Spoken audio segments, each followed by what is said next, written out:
playroom? Yeah, playroom. I've been very bad. You know what, let me give you a moment. I'm gonna feed the pancake. Yeah, you go feed Okay. the... whatever.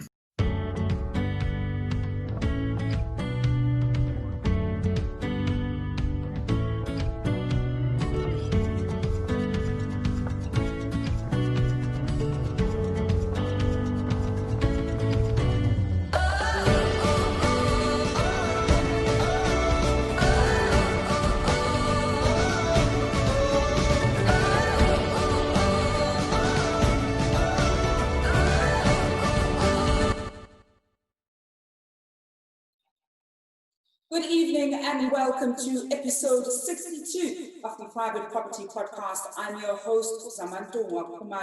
It's the Wednesday edition of the Private Property Podcast. And as usual, we've got in studio, or certainly a virtual studio with us, a few people from Absa. We're going to be talking about this first time home buying.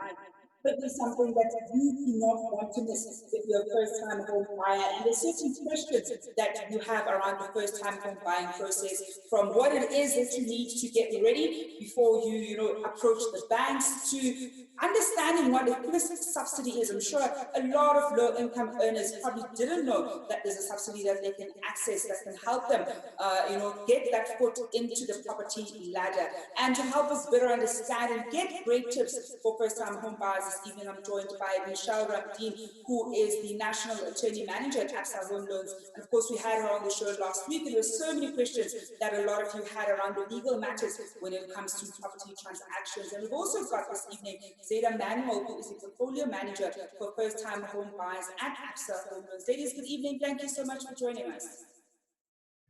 Good evening, Zama. Thanks for having me back again. I actually want to start with you, Zydah, and perhaps look at a lot of times when we look at first-time home buyers, there are so many things that are probably intimidating. I mean, when you think about buying your first property, you're usually buying a home for you to live in as opposed to buying an investment property. There are so many things that you typically don't know. It can be quite an overwhelming process. You could easily be applying for a 900,000 rand bond, and that's quite a lot of money, and you're thinking, oh my goodness, I don't even earn that much per annum, and yet now I'll have this debt hanging over my shoulder. So we certainly want to, in this evening's episode, better help first-time home buyers in making the best decisions when it comes to buying their first property, but also understanding the different steps that they're going to be taking and really getting a clear picture of what the journey ahead lies for them. So perhaps let's start with some of the things that first-time home buyers need to first consider before they even embark on their home ownership journey. Thank you, Zama. Thanks for having me on the show this evening. Good evening, viewers.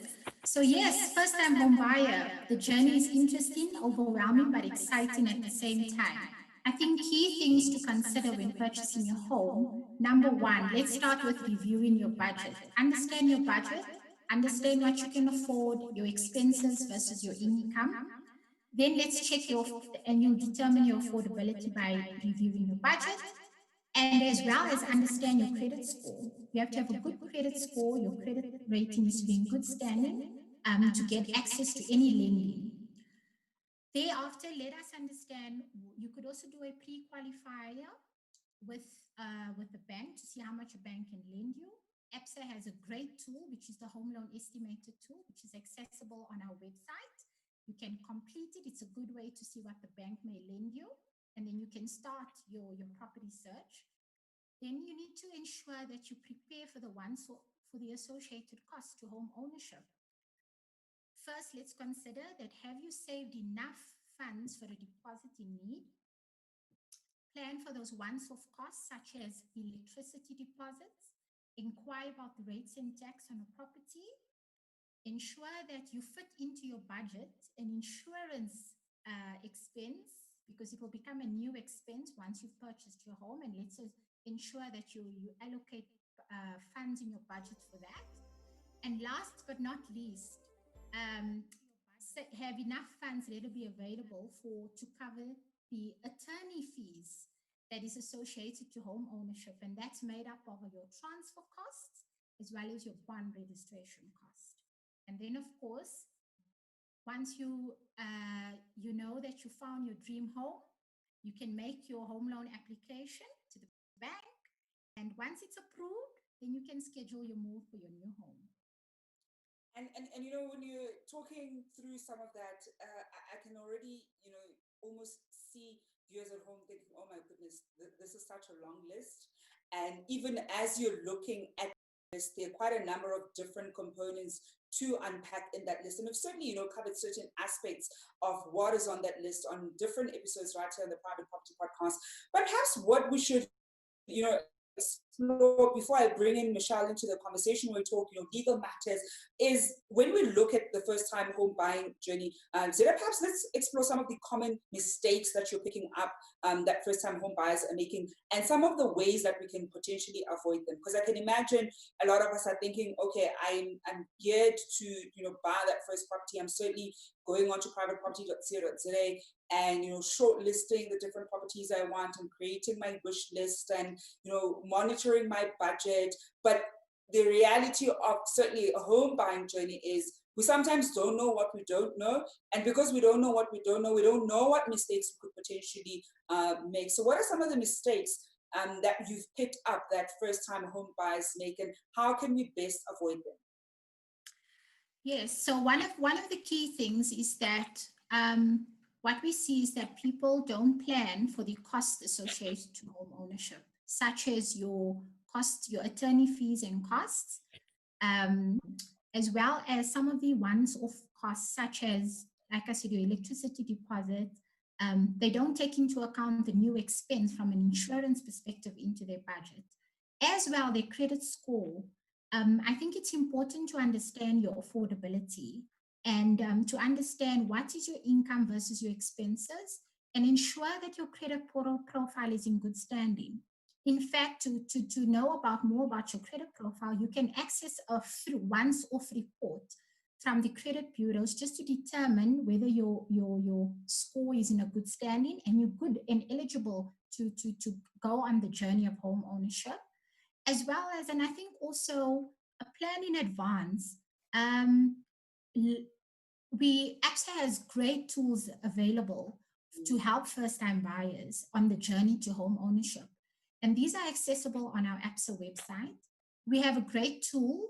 It's our Absa Home Owner Journey. It's an e-learning platform tool that can teach you the ins and outs of home ownership. And you can learn everything about owning a home and understanding some of the pressing questions, right from purchasing a home to maintaining a home, and what does that mean for you.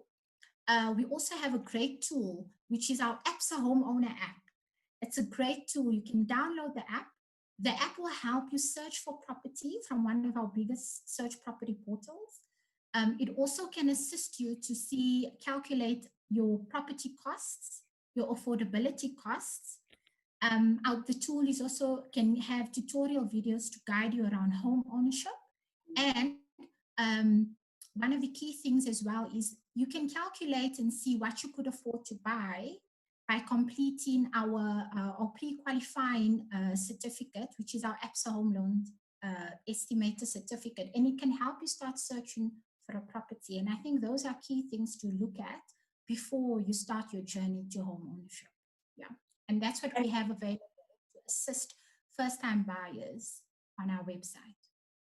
And, you know, I think one of the things is I certainly, a part of me wishes that when I started my own home ownership journey, I firstly had, you know, access to some of these resources. It would have probably saved me a couple of $1,000. I would have probably negotiated slightly better. And perhaps we'll talk a little bit about that, because a lot of us tend to not know that we're able to negotiate things like the actual purchase price, and even when it comes to the attorney fees, as we'll speak a little bit to Michelle. I think one of the things, Zydah, that I actually want us to reflect on and speak on a little bit is we also know that a lot of first-time home buyers, would essentially come from different income levels.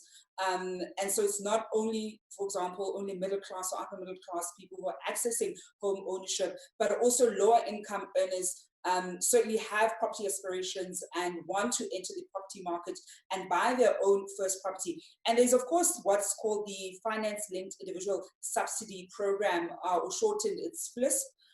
Perhaps tell our viewers a little bit about that, and we'll bring in Michelle, to tell us about how the attorney aspects where FLISP is concerned works, and for us to better understand how we can even access FLISP as a subsidy. Thank you, Zama. So FLISP, yes, our first-time home buyers could also afford to get onto the property ladder with the assistance of the FLISP, which is a government subsidy. And the FLISP can help you once you afforded the FLISP. As I mentioned, it's a government subsidy. It could help you as a deposit. It can assist with a deposit, as well as help you reduce your monthly home loan repayments. There is a criteria to access the FLISP subsidy. It's available to all age groups over the age of 18. You must be a first-time buyer. You must have a home loan approved from a bank, and you must earn an income ranging from 3,501 Rand up to 22,000 Rand. And then that is some of the criteria to have the accessibility to the FLISP, which is a government subsidy. And when we look at that criteria, I mean, that income criteria that you mentioned, the 3,501 to 22,000, is that the gross pay or net pay in terms of the requirements? It's grossly monthly income earning, and the FLISP subsidy is available as a once-off government FLISP subsidy to assist first-time homeowners to get onto the property ladder. And Michelle, perhaps let's look at how then FLISP ties in to the attorney process, because I certainly know that where FLISP is concerned, they have what you can use that FLISP subsidy for. I know one of the things you can't use it for example, is to put it in an access bond. But certainly one of the things that you're able to use it for is, of course, attorney fees or transfer fees. Perhaps explain to us how then that would essentially. Yes, Zama, thanks for the question. So I think, as Zydah's pointed out, the FLISP is used either as a deposit for the purchase price or to reduce the home loan installment. So I think just for clarification purposes, you cannot use the FLISP subsidy for attorney costs. It has not yet been approved by government, so it's used mainly or largely as a deposit requirement or to reduce home loan installments. From an attorney's perspective, what will happen is that the transferring attorneys will work with the bank as well as with the NHFC that disburses the FLISP subsidy, or the municipalities, and they will receive the subsidy directly from government, and they will then use that either as the deposit to facilitate that whole transaction from a registration perspective, or they will pay the funds over directly into the home loan account when the bond is registered. And how exactly, Michelle, do customers essentially access that particular facility, or the grant rather? So when the application comes through, what will happen is that it will be processed in accordance with the FLISP requirements. We will then assist the customer from an Absa perspective. We have partnered with our attorneys, and we've asked them to obtain all the supporting documents that are required from a FLISP perspective to ensure that you qualify for the grant. So the attorneys will facilitate that process with the customers, obtain the documentation, send it through to the bank, and once the government is satisfied that the criteria has been met for FLISP subsidy, they will then liaise directly with the attorney to ensure that the subsidy is paid out and it's allocated according to the deposit or into the home loan account. And I think certainly for viewers at home, we did have an episode that focused on FLISP. So if you want to watch it, we'll post a link to that episode down here below. Or of course, you can go back on our YouTube or Facebook page to access it. where we spoke about some of the requirements, how you can go about applying, and all about the FLISP subsidy, because I think a lot of people, especially home-time buyers, tend to not know that that is a grant that they can access. For more tips for first-time home buyers, and certainly any questions and comments from viewers at home, do send them through, as I'm speaking to Michelle Ramdeen as well as Zydah Manuel from Absa Home Loans. We're going to go for a quick break, and when we come back, we'll be looking at more tips that will help us on our first-time home buying journey. We'll be back just after this. What is a bank at a time like this? In a world filled with uncertainties, where lives are put on hold, business paused, and working together means staying apart. At Absa, being a bank means staying connected. It means being a part of your future, providing relief at a time of need, and doing this through effective, secure online platforms. It means staying in touch when everyone else seems distant. Being a bank means knowing that we've come from far and are yet to go further. And that possibly this could be a time for a new beginning, an opportunity to reflect and rebuild. We are alongside you, helping you to finance your dreams and grow your legacies. We are in this together. Regal Fela, Sisoke. Once as Amal San. That is African messaging. Welcome to your next home. This is the perfect room if you're looking to expand the family. It's perfect. There's a kids' room or a playroom. Did you say playroom? Yeah, playroom. I've been very bad. You know what, let me give you a moment. I'm gonna feed the pancake. Yeah, you go feed Okay. the...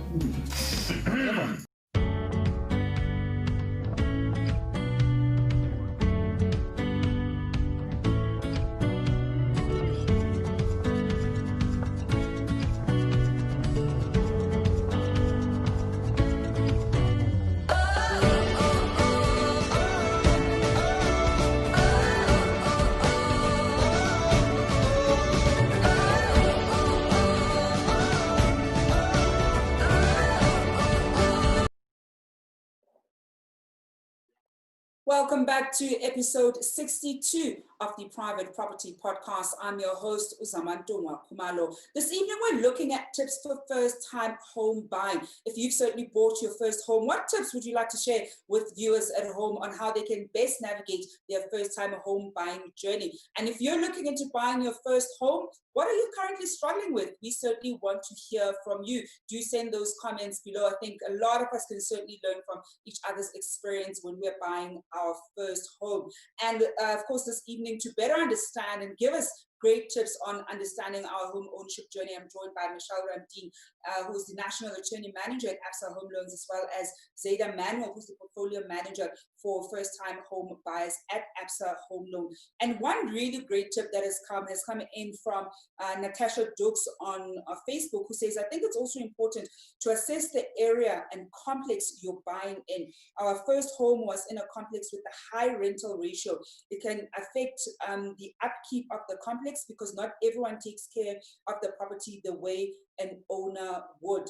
And we've got another one here from Lebogang Mabe, who says, buying your first home is exciting, but it is a big move that brings huge responsibilities. Great to hear that the journey is made easy for customers. Thank you very much there for those comments. Do keep them coming. We certainly want to hear what you've observed if you've already bought your first home, what you wish you knew in hindsight, so that we can certainly share those with aspiring homeowners. And if you're looking at buying your first home, what are you struggling with? What do you need answered, certainly, to help this journey better? Now, Michelle, I think one of the things that a lot of us tend to complain about, especially first-time home buyers or people who've walked that journey, is the attorney fees. I think it's one of those things that you've saved up for a deposit and perhaps even a little bit of money on the side, but you never really get a sense of how expensive attorney fees can be sometimes.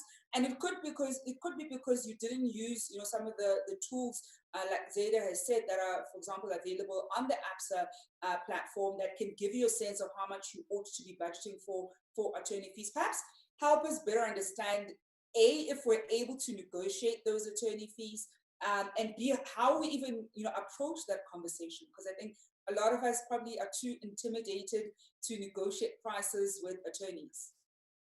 Yeah, 100%, Zama. I think, like you said, you don't know what you don't know. So unless you ask, you wouldn't know, right? So, I think it's very important that consumers and first-time home buyers understand that attorney costs are very expensive. They are charged according to the recommended guidelines by the Law Society. However, these fees are negotiable. So if you ask the questions, and I think you approach the attorney and you find out from them how are they charging, on what scale, and if they would be willing to offer you a reasonable discount, I'm sure most attorneys would comply and would be comfortable affording you such a discount. From an Absa perspective, we do realize that the costs are quite high. So when it comes to our first-time home buyers, we have partnered with our attorneys, and we have great discount offerings for our My Home customers, as well as our young professional customers. We've negotiated between 30% and 50% attorney fee discounts on bond registration fees, which is a huge saving. So I think a tip from my side is approach your attorney, understand the fees, and also request a reasonable discount. I don't think that they would be unwilling to offer that to you. And I wish I knew that tip earlier on. I think I would have, I know I would have saved a couple of $1,000. I had invoice after invoice after invoice from attorneys in my inbox with those first transactions, and it was quite an overwhelming experience. Certainly because I hadn't planned for it, and I didn't anticipate that I'd be paying for two attorneys because you think transferring is just one attorney, but of course now we certainly know that you've got the transferring attorneys and those bond registration attorneys. We've got a question here coming in from Rufumulelo Shivani, who asks, can I apply for the government funding before I am approved for a home loan, or should I first get approved for the home loan? Zydah? To access the FLISP government subsidy, you have to have an approved home loan from the bank, and you'll have to submit that as part of your supporting documents to when you make the application for the FLISP subsidy. And this question is from Bongani Mabunda, who is asking, can a buyer include the attorney fees on the bond application? Michelle, let's have you take that one. So for the young professional product that we have at Absa, you can be covered for up to 105%, which will include attorney costs, but generally no. So when you apply for finance, you will apply on the purchase price, and that is how your application will be processed. Okay, so basically the yes or no answer is there's certainly a product that you can access where you can cover attorney fees or a component of the attorney fees, but for other people who fall outside of being a young professional, you essentially can't have the attorney fees or certainly the bond registration fee absorbed into the home loan facility. Yes, that's correct, Zama. Yeah, I've got another one here, and this is a tip certainly from one of our viewers at home. This is Martha Shingange, or rather she's sharing her experience. She's saying, I accepted all costs charged when I bought my first home. Now I'm wiser. Thank you, private property. Martha, you're not the only one. Trust me. I did the same, and viewers at home certainly know I confess when I've done something that I've certainly learned from. And I think it's one of those things that we need to be learning from each other and share best practices that we've been able to use on our home ownership journey. We've got another question here from Muketsi Mukomane, who asks, is it true that there are no attorney fees on new developments? Michelle? No, so you will not pay transfer duty on a new development, because remember, the developer is a seller who is registered for VAT. However, you will certainly pay the conveyancing fees, which is for the transfer as well as for the bond registration. And I think that's a sentiment that certainly a lot of people at home tend to ask. Perhaps some developers might give them a discount when it comes to the transfer side because they are working with a particular law firm, but certainly from the bond registration side, they still need to pay that attorney fee from the bank. Ladies, before we wrap up this evening, Zydah, I'll come to you. I think one of the things that you actually spoke about that I want us to expand on slightly is, you know, the budgeting and credit tools that Absa has for first-time home buyers, and you mentioned them earlier on. Perhaps take us a little bit through what are they going to learn or get from using those tools and even the e-learning platform. Okay, perfect. Thanks, Zama. That's great. So the one is our Absa homeowner app. You can download the app. It's available in the App Store. The app will assist first-time buyers to help search for a property, calculate the cost associated to a certain value of property they may be interested in. It can help you obtain an estimator. You can complete the home loan Absa estimator to see what you could qualify for. You can also get in touch with an estate agent through the app, and you can get bank assistance to help you with your home loan application. And I think as well as there's guiding tutorial videos in our Absa homeowner app. Our Absa homeowner journey, which you can access on our website, on the Absa website, will teach you the ins and outs of home ownership, right from the buying process to perhaps a selling process if you are a pre-owner, to the attorney process, to the moving in process, the ins and outs of home ownership from end to end. And it's really, really, really insightful as well as informative, and it will answer all the questions. And as I mentioned earlier, the Absa home loan estimator can be used to help you see what you could qualify for, and it could help you. It can be a tool that enables you to start searching for property before you make the big decision around what you would like to purchase for. And I think the three tools are quite key. They're available to anybody and everybody. You can access it on our website, and I think those are good pre-buying tools to help you on your journey to home ownership. And I think we also have great products that supports our first-time home buyers. We have great value adds in our products. As such, mentioned earlier by Michelle, our My Home and our Young Professional offerings has great discounts for bond registration cost. We have an up to 105% bond. We have great insurance solutions, as well as you can access our financial planning consultants that can help you with financial planning. And on our My Home product offering, our customers are waived for a zero initiation fee where they save 6,037 Rand. And our My Home product is actually for a segment of first-time home buyers that is earning incomes of up to 25,400. So we're helping the different facets, the different profile of customers in the first-time home buyer population to access the property ladder. And that's why we have diverse propositions to help our first-time buyers and good value in each of those, so that we can try to house South Africa and all South Africans get onto the property ladder. And actually, you know, I think one of the things is the unfortunate thing about certainly a lot of us who already have bought our first properties or perhaps are in property investment is there's so many things that we didn't know at the beginning of our journey. And then for those who are not quite there yet, they sometimes don't even know where to access some of this information. Sometimes they think property perhaps is such an impossible goal to reach because they're not aware that there's certain products that speak to where their current income levels are. Because I think we also have a sense that you need to be earning quite a lot of money to access a home loan facility, whereas there are different products that can service people who are in different income levels, which of course is something that is quite valuable that I think a lot of us might even take for granted, especially when we don't know that those facilities are there. Another comment coming in here from Carolyn Bello, who's watching us on YouTube, saying attorney fees are a killer.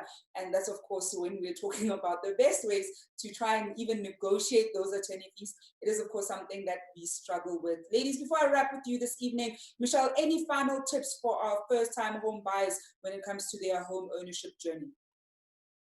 Yes, thanks, Zama. I think, to what you and Zydah have mentioned previously, prepare yourself financially for purchasing a property. Start by saving the deposit and understanding all the additional costs involved, like the attorney cost, which is such a killer. Budget correctly, use the tools that are available to work out what these costs would be, what your affordability will be, and your repayment amounts.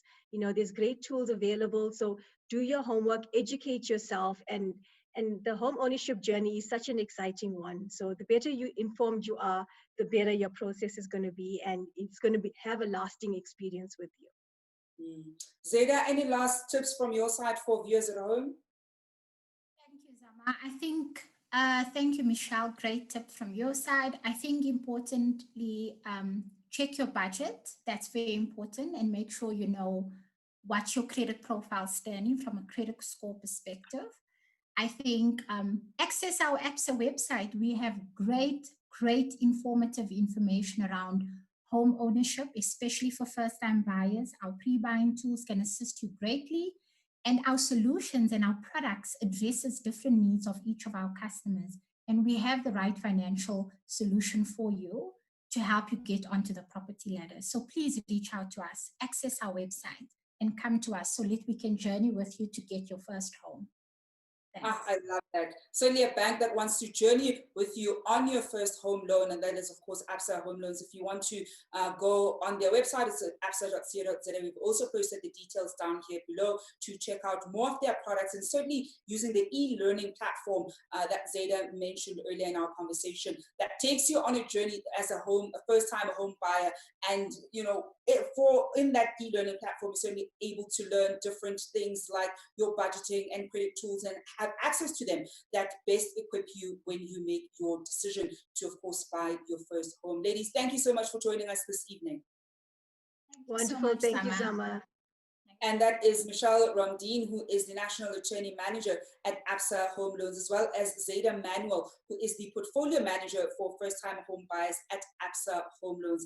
That's, of course, a wrap this evening from us at the Private Property Podcast. It's been a really great show. I do hope that if you are an aspiring first-time home buyer, you've certainly learned something new and something that could help you on your first-time home buying journey. If you already have your property and you've walked the path, do keep the conversation going right here on Facebook and YouTube. We certainly want to hear from you. What are some of the tips that you want to share with our fellow private property community members on how they can best navigate their home ownership journey? We'll be reading those comments and tips down here below, so do keep them coming through. And of course, we'll be back tomorrow evening with the latest edition of the Private Property Podcast. That's it from me, Zamanto Kumalo. And as usual, I hope you're staying home and staying safe. Hi, I'm Nobuntu Webster. I'm an entrepreneur. I moved to Sandton to pursue a dream. I've based myself in Sandton because it's the gateway to Africa. The neighborhood of Sandton is alive. It's alive with possibility. It's got the most amazing vibe. If you need to get anything done, this is the place to get it done. One of the things I really love about Sandton is how it lights up at night. If those lights don't inspire you, nothing will. Sandton is the richest square mile in Africa. It has everything, from shopping in Sandton City to five-star hotels like a Michelangelo for my international guests. It works for me to be here. There are so many designer stores. There's an abundance of clothes and everything else to choose from. Being an entrepreneur, I travel a lot, so it's really convenient to be able to get onto the Gau train, and in 15 minutes, I'm at the airport. Business is important to me, but my family is everything. And that's why my family and I are looking to move into one of the suburbs in Sandton.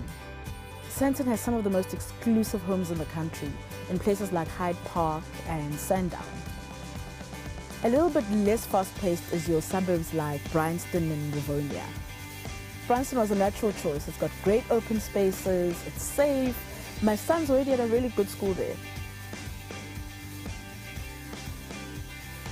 Sandton gives me great variety, from an awesome nightlife to beautiful places for lunch, to spas where I can really relax and recharge.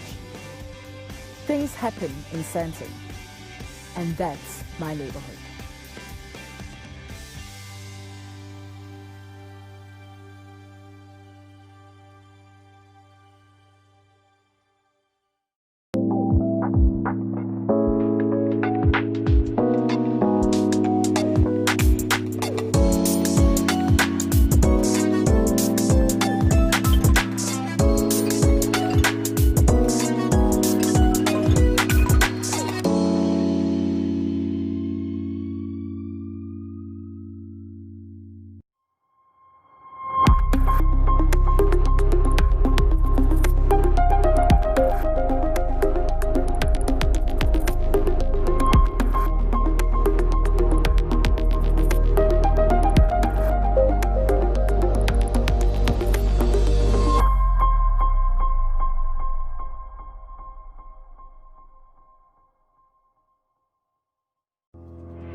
What is a bank at a time like this?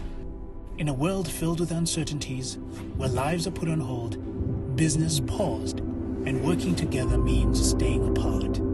At Absa, being a bank means staying connected. It means being a part of your future, providing relief at a time of need, and doing this through effective, secure online platforms. It means staying in touch when everyone else seems distant. Being a bank means knowing that we've come from far and are yet to go further. Sibuya Gode, Futi Sisaya Gode.